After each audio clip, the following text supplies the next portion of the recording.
Good morning. Times नव भारत देख रहे हैं आप सभी का बहुत बहुत स्वागत है। Fit India super hit bulletin में मैं हूं आप सबके साथ में साक्षी मिश्रा। नमस्कार, गुड मॉर्निंग। मैं हूं आपके साथ श्वेता श्रीवास्तव। तो आज हम नोएडा के बायोडायवर्सिटी पार्क में मौजूद है। यहीं से हर एक मॉर्निंग अपडेट आप तक पहुंचाएंगे। तो रोज की तरह आपके फेवरेट मॉर्निंग शो को लेकर हम हाजिर हैं, ताकि कोई भी खबर आपसे मिस ना हो, तो बने रहिए हमारे साथ। और बड़ी खबर के साथ शुरुआत करते हैं फिट इंडिया की सुपर हिट बुलेटिन की। संभल हिंसा से जुड़ी हुई खबर है, जहां आज कांग्रेस डेलीगेशन संभल जाएगा। 20 सदस्य का ये जो डेलीगेशन है वो संभल जाएगा। और इसी को लेकर चप्पे चप्पे पर पुलिस बल की तैनाती की गई है। एहतियाती कदम सभी उठाए जा रहे हैं, क्योंकि संभल में जिस तरीके से 24 तारीख को जो हिंसा देखने को मिली, उसके बाद से पुलिस लगातार अलर्ट मोड पर चल रही है। अजय राय डेलीगेशन का नेतृत्व करेंगे। हिंसा में मारे गए युवकों के परिजनों के साथ में मुलाकात करने के लिए ये डेलीगेशन फिलहाल संभल जाने के लिए कह चुका है। संभल के एमएलए इकबाल महमूद ने भी एक विवादित बयान इस वक्त दिया है। उपद्रव में मारे गए युवकों को शहीद बताया और साथ ही बताया प्रशासन ने संभल में किसी बाहरी के प्रवेश पर रोक लगा रखी है। प्रशासन कांग्रेसी नेताओं को पीड़ित परिवार से मिलने की इजाजत देगा या नहीं देगा, ये अभी देखना होगा। और देखिए, इससे पहले भी कांग्रेस का 15 सदस्यीय डेलीगेशन संभल जाने का ऐलान कर चुका है और उस वक्त हाउस अरेस्ट किया गया था और संभल ये डेलीगेशन नहीं जा पाया था। लेकिन फिलहाल आज ये डेलीगेशन संभल पहुंचने वाला है।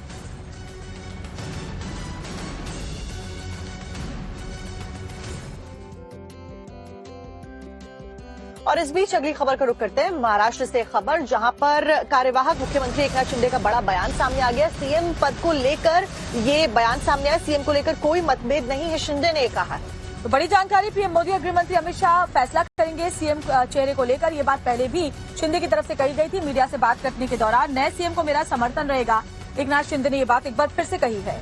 पीएम मोदी और गृह मंत्री अमित शाह करेंगे फैसला। शिंदे ने साफ कर दिया, नए मुख्यमंत्री को मेरा समर्थन रहेगा। कल बीजेपी के पर्यवेक्षक मुंबई पहुंच सकते हैं और 5 तारीख को शपथ ग्रहण की बात भी फिलहाल कही जा रही है। आज महायुति की बैठक हो सकती है इसको लेकर के, जिसमें मुहर लग जाएगी और औपचारिक रूप से ऐलान नए सीएम का हो जाएगा। तो ये बड़ी खबर आपको बता रहे हैं। कार्यवाहक सीएम एकनाथ शिंदे ने बड़ी बात कही कि सीएम को लेकर कोई मतभेद नहीं है, मेरा समर्थन है जो भी नया सीएम बनेगा उसे।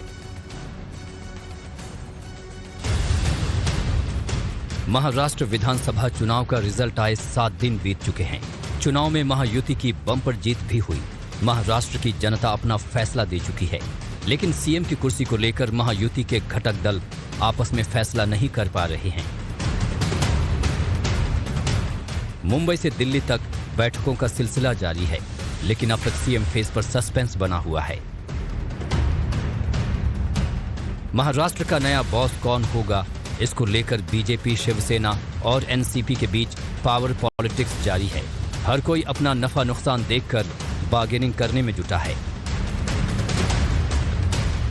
बीजेपी देवेंद्र फडणवीस को मुख्यमंत्री बनाना चाहती है।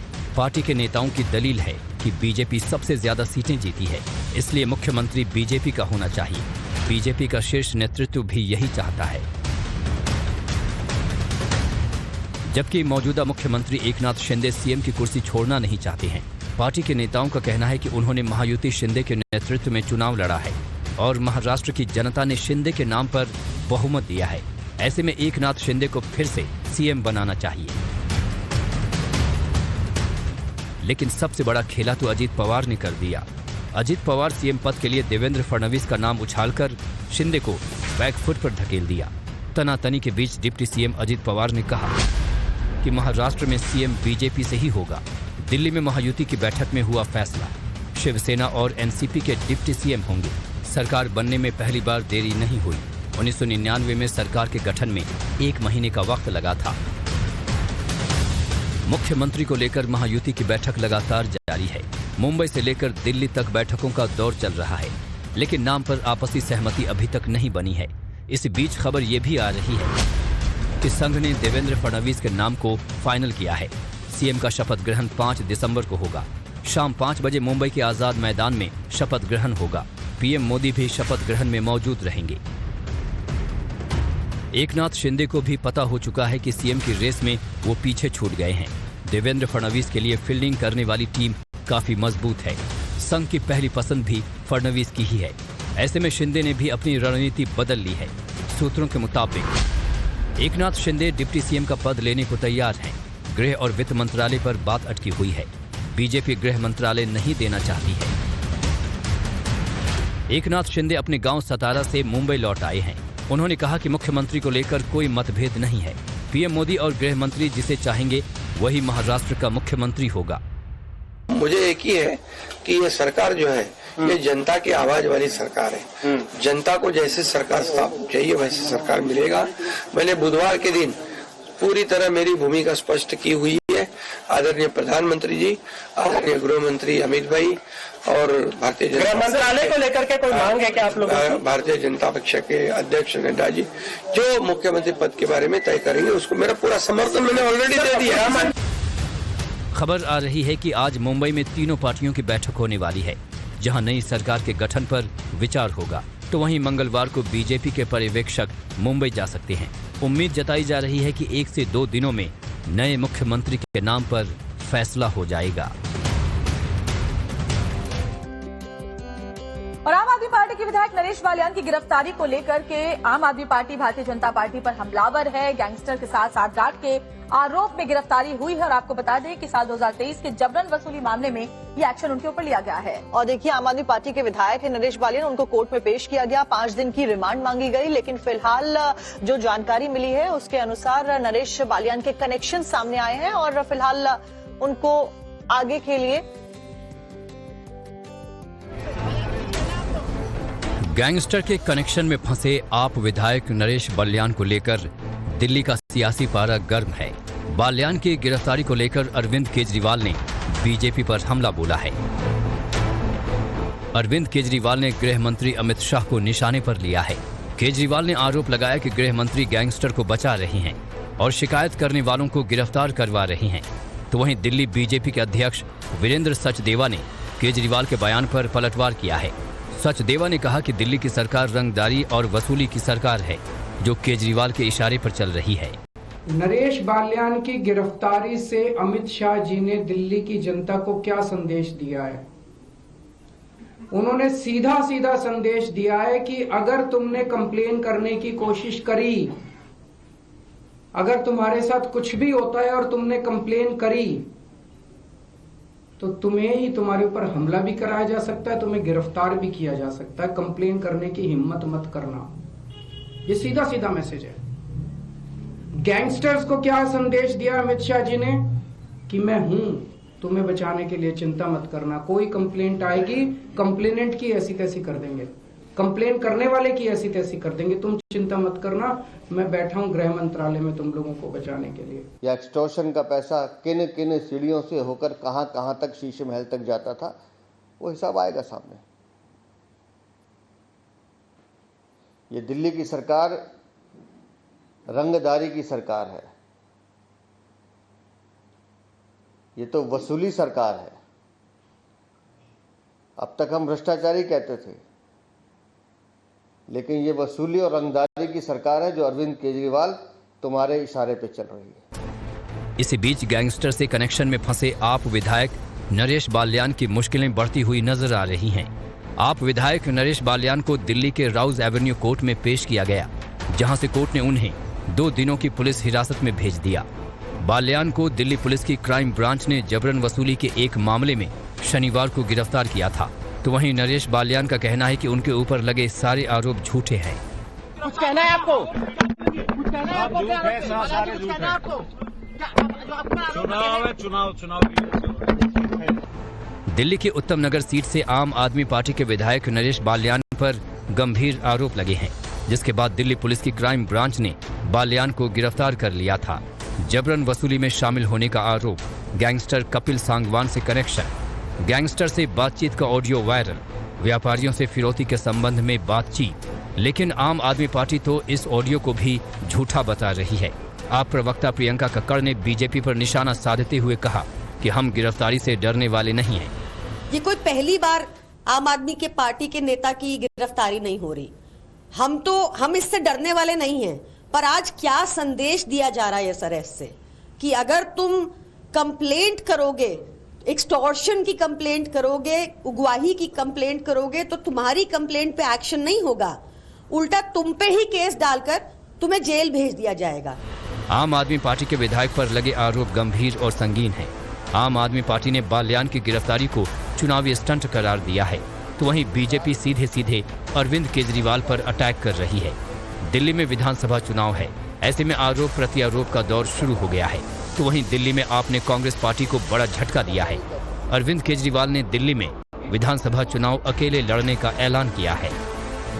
प्रदेश के डिंडौरी से दिखाते हैं, जहां एक यात्री बस में आग लग गई। इसके बाद हड़कंप मचा, पूरी की पूरी बस जलकर खाक हो गई। जिस वक्त यह हादसा हुआ उस वक्त बस में कई सारे लोग मौजूद थे जैसे में, और उस वक्त उन्होंने खिड़कियों को तोड़कर अपनी जान बचाई। कैसे लगी आग, रिपोर्ट में दिखाते हैं। बीच सड़क पर आग की भयानक लपटें उठ रही हैं और मौके पर लोगों में चीख पुकार मची है। चलती बस में अचानक आग लगने से यात्रियों में कोहराम मच गया। ऑन रोड बर्निंग बस की यह घटना मध्य प्रदेश के डिंडोरी की है, जहां सड़क पर दौड़ती एक बस में अचानक से आग लग गई।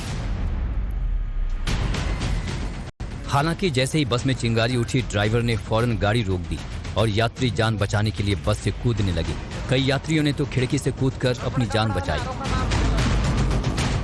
बस यात्रियों से खचाखच भरी हुई थी। चंद ही मिनटों में सभी यात्री बस से बाहर उतर आए।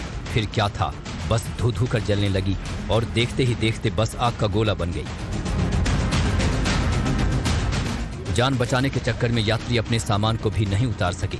ऐसे में यात्रियों का सारा सामान जलकर राख हो गया। यात्री बस छत्तीसगढ़ के रायपुर से प्रयागराज जा रही थी। इसी दौरान शहडोल पंडरिया नेशनल हाईवे पर बस में अचानक आग लग गई। तो वहीं घटना की खबर मिलते ही फायर ब्रिगेड की टीम भी पहुंची, लेकिन तब तक बस जलकर राख हो चुकी थी। राहत की बात यह रही कि इस भीषण अग्निकांड में कोई हताहत नहीं हुआ। तूफान फेंगल से जुड़ी हुई तमिलनाडु और पुडुचेरी में जबरदस्त तूफान ने तबाही मचाई है। चेन्नई और पुडुचेरी में फेंगल तूफान का कहर देखा जा रहा है और इसी वजह से एनडीआरएफ और एसडीआरएफ की टीमों को अलर्ट पर रखा गया है। चेन्नई में आज स्कूलों में छुट्टी का ऐलान कर दिया गया है। पुडुचेरी में भी आज स्कूल बंद रहेंगे। पुडुचेरी में तूफान की वजह से 4 लोगों की मौत हुई है, वहीं चेन्नई में करंट लगने की वजह से 3 लोगों की मौत हो गई है। बारिश और तूफान से जनजीवन बुरी तरह से अस्त व्यस्त है। सेना एनडीआरएफ की टीम रेस्क्यू में जुटी हुई है। फेंगल तूफान में जैसी आशंका थी वैसा ही असर दिखाई दे रहा है। चेन्नई और पुडुचेरी दोनों जगह येलो अलर्ट बारिश को लेकर जारी किया गया। स्कूलों को भी बंद किया गया है।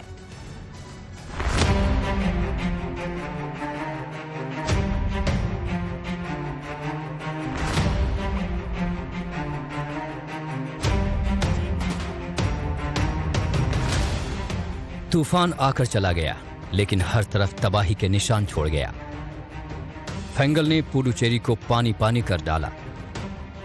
इतनी बारिश हुई कि सड़कें समंदर बन गईं, गलियां दरिया हो गईं। कहीं कमर भर पानी भर गया तो कहीं घरों के अंदर पानी ने डेरा जमा लिया। इलाके के इलाके टापू में तब्दील हो गए। पुडुचेरी में चक्रवाती तूफान के टकराने के बाद हुई जोरदार बारिश को ये तालाब बर्दाश्त नहीं कर सका और टूट गया। तालाब के टूटते ही हर तरफ जल जमाव हो गया। हम अभी मौजूद हैं पुदुचेरी के कामराज साले पे और अभी आप देख सकते हैं कितने पानी भरा हुआ है यहाँ पे सड़क पे और ये सब साइक्लोन फेंजल की वजह से चक्रवाती तूफान फेंजल कल रात 7 बजे से लैंडफॉल करने की शुरू किया और मिडनाइट 12 बजे तक ये लैंडफॉल हुआ पुदुचेरी के बाजू में और आईएमडी ने कहा कि पुदुचेरी की बाजू में ये लैंडफॉल होने के बाद ये पूरा तूफान फेंजल पुदुचेरी के लैंड के अंदर आने के बाद यहाँ पे रुके हैं। ये अभी तक यहाँ से साउथ दक्षिण तरफ से जाने वाले थे, लेकिन अभी तक नहीं गया। लगातार बारिश और बाढ़ के चलते लोग घरों में ही बंधक बन गए। एनडीआरएफ जवानों ने बोट की मदद से लोगों का रेस्क्यू करना शुरू किया, लेकिन हालात इतने खराब थे कि आर्मी को भी मौके पर बुलाना पड़ा। सेना के जवानों ने मोर्चा संभाला और प्रभावित लोगों को बचाकर सुरक्षित ठिकानों पर पहुंचाया। क्या इंसान, क्या बेजुबान, बाढ़ में हर कोई हल्का नजर आया। ये डॉगी जल भराव में फंस गया और मदद के लिए उम्मीद भरी नजरों से इधर उधर देखता रहा। एक शख्स उसकी मदद के लिए आया और गोद में उठाकर सुरक्षित जगह पर पहुंचाया। तूफान के चलते पुडुचेरी में इतनी बारिश हुई कि इसने 30 साल का रिकॉर्ड तोड़ डाला। ये बारिश जानलेवा भी साबित हुई और इसने अपने सैलाब में 4 जिंदगियों को भी स्वाहा कर दिया। सिर्फ पुडुचेरी ही नहीं बल्कि चक्रवात के चलते चेन्नई हवाई अड्डा 16 घंटे तक बंद रहा। चेन्नई और उसके आसपास के अस्पतालों और घरों में पानी भर गया, जबकि लोगों ने फ्लाईओवर और उसके नीचे की जगहों को पार्किंग के तौर पर इस्तेमाल किया। चेन्नई के कई इलाके पानी में डूबे। 85 किलोमीटर प्रति घंटा की रफ्तार से हवाएं चली। अगले 48 घंटे तक भारी बारिश की आशंका। पुडुचेरी, तमिलनाडु, दक्षिण आंध्र प्रदेश में रेड अलर्ट। केरल, कर्नाटक के कई हिस्सों में भी बारिश का अलर्ट। छत्तीसगढ़, झारखंड के कई जिलों में भी असर। करीब 55 घरेलू और अंतर्राष्ट्रीय उड़ानें रद्द हुई। चेन्नई एयरपोर्ट का एक हिस्सा जलमग्न हो गया। हैदराबाद में भी कम से कम 20 उड़ानें रद्द की गईं। बारिश के चलते चेन्नई में ट्रेन सेवाएं भी प्रभावित हुईं। दूसरी ओर शहर में बारिश से जुड़ी अलग अलग घटनाओं में बिजली का करंट लगने से 3 लोगों की मौत हो गई। CM MK. स्टालिन ने बाढ़ग्रस्त इलाकों का जायजा लिया। चेन्नई में फिंगल तूफान की वजह से फ्लाइट्स के ऊपर भी असर देखने को मिला है। हाल ही में एक खौफनाक वीडियो सामने आया जिसमें एक प्लेन लैंड करते करते वापस टेक ऑफ कर जाता है। दरअसल प्लेन को एयरपोर्ट पर उतरने में काफी मशक्कत का सामना करना पड़ा तेज हवाओं की वजह से, लेकिन पायलट ने तूफान में हार नहीं मानी और एक बड़ा हादसा इसकी वजह से टल गया।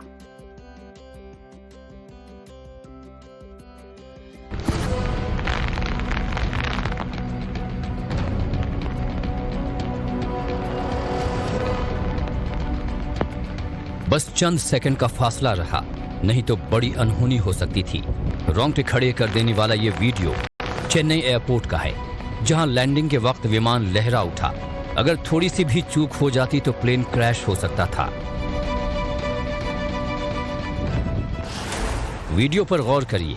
चेन्नई एयरपोर्ट पर लैंड करने के लिए प्लेन बहुत नीचे आ चुका है। पायलट विमान को उतारने के लिए पूरी तरह से अलर्ट मोड पर है। रनवे के ठीक ऊपर आते ही विमान को वो लैंड कराने की कोशिश करता है, लेकिन तभी चक्रवाती तूफान फेंगल के तेज थपेड़ों के चलते विमान लड़खड़ाने लगता है।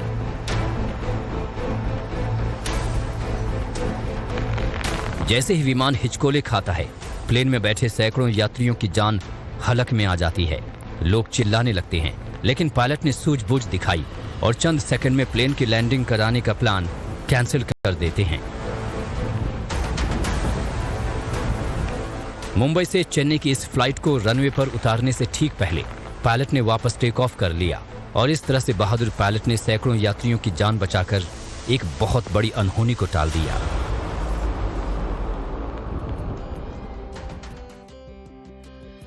दिल्ली एनसीआर में तो ठंड की शुरुआत हो गई है, लेकिन कश्मीर की बात करें तो वहां बर्फबारी का दौर जारी है। इतनी बर्फबारी हो रही है कि जहां तक निगाह जाती है वहां बर्फ की सफेद चादर दिखाई दे रही है। पहाड़ पूरी तरीके से बर्फ में ढक गए हैं। ऐसे में जहां एक तरफ पर्यटकों के लिए ये खुशी की खबर है, पर्यटक झूम रहे हैं, वहीं दूसरी तरफ जो स्थानीय लोग हैं उनके लिए परेशानियां बढ़ गई हैं।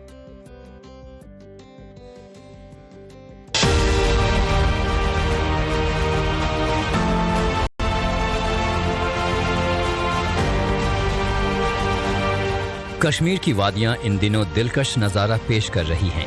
पूरी घाटी को सफेद बर्फ की चादर ने अपनी आगोश में ले रखा है। ये खुशनुमा मंजर कश्मीर के सोनमर्ग का है, जहां बंद पड़ी सड़क से बर्फ हटाने का काम चल रहा है। कश्मीर को यूं ही नहीं, धरती का स्वर्ग कहते हैं। ये तस्वीर इस बात का प्रमाण है कि कश्मीर जाने वाले हर पर्यटक की ख्वाहिश होती है कि वो बर्फबारी का आनंद जरूर ले। ये ताज़ा तस्वीर जम्मू कश्मीर के रामबन की है, जहां भारी बर्फबारी हो रही है और पर्यटक स्नोफॉल का जमकर लुत्फ उठा रहे हैं। अब जरा आपको लद्दाख लिए चलते हैं। ये नज़ारा आपको किसी पोस्ट कार्ड जैसा लगेगा। एक हसीन वादी बर्फ की चादर ओढ़े हुए है। सब कुछ सफेद और संगमरमर जैसा नजर आ रहा है। लद्दाख इन दिनों विंटर वंडरलैंड जैसी फील दे रहा है। भारी बर्फबारी के बाद वैसे तो लद्दाख पहुंचना मुश्किल हो गया है, लेकिन वहां मौजूद सैलानियों के लिए ये नज़ारा जन्नत जैसा है। बर्फबारी की वजह से द्रास और करगिल इलाके में 6 से 7 इंच मोटी बर्फ की परत जम गई है। मौसम विभाग के मुताबिक ये बर्फबारी 3 दिसंबर तक जारी रहेगी। बिहार के बेतिया में एक बहुत ही अजीबोगरीब मामला सामने आया है। एक अजगर ट्रक के इंजन में छिपकर यूपी के कुशीनगर से बिहार के नरकटियागंज तक पहुंच गया। अब हैरान करने वाली बात यह है कि ये विशालकाय अजगर 98 किलोमीटर का सफर तय करके पहुंचा, लेकिन ट्रक ड्राइवर, खलासी, किसी को भी इसकी भनक तक नहीं लगी।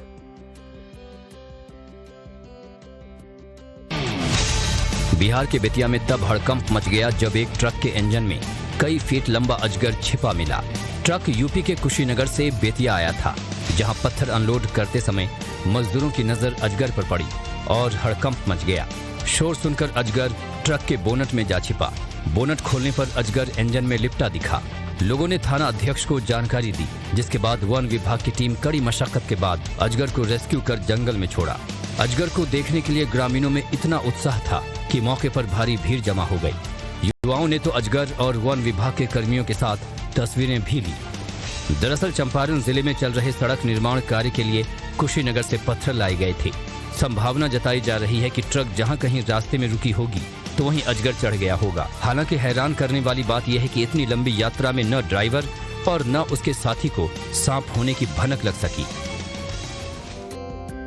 पॉल्यूशन पर सुप्रीम कोर्ट में आज सुनवाई है। एयर पॉल्यूशन को लेकर ग्रैब 4 के तहत पाबंदियों पर आज फैसला होगा। ऐसे में ये भी कहा जा रहा है कि छूट जारी रखने या फिर हटाने के ऊपर फैसला आ सकता है। पिछली सुनवाई में कोर्ट ने दिल्ली के एंट्री पॉइंट्स पर ट्रकों के प्रवेश पर लगे प्रतिबंध की जमीनी हकीकत का आकलन करने के लिए 13 वकीलों को कोर्ट कमिश्नर नियुक्त किया था। एडवोकेट कमिश्नर की रिपोर्ट के आधार पर सुप्रीम कोर्ट ने सरकार को फटकार लगाते हुए कहा कि ट्रकों के प्रवेश को रोकने के लिए कुछ नहीं किया गया है। ऐसे में आज देखना होगा एयर पॉल्यूशन को लेकर सुनवाई होने वाली है। सुप्रीम कोर्ट में ग्रैब 4 के तहत जो पाबंदियां हैं उन्हें क्या जारी रखा जाएगा या फिर उनमें रियायत दी जाएगी, इस पर सुनवाई होगी।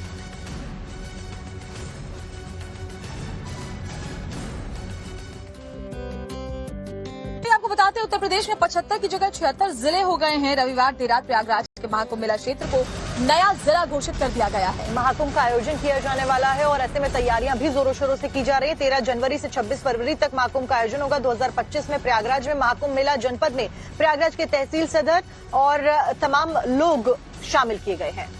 तो इसे महाकुंभ मेला जनपद के नाम से जाना जाएगा, जो नया जिला घोषित किया गया है। और आपको बता दें कि जनपद में प्रयागराज के तहसील सदर, सोराब, फूलपुर और करछना को शामिल किया गया। महाकुंभ मेला जनपद में पूरे परेड क्षेत्र और इन 4 तहसीलों को 67 गांवों से जोड़ा गया है।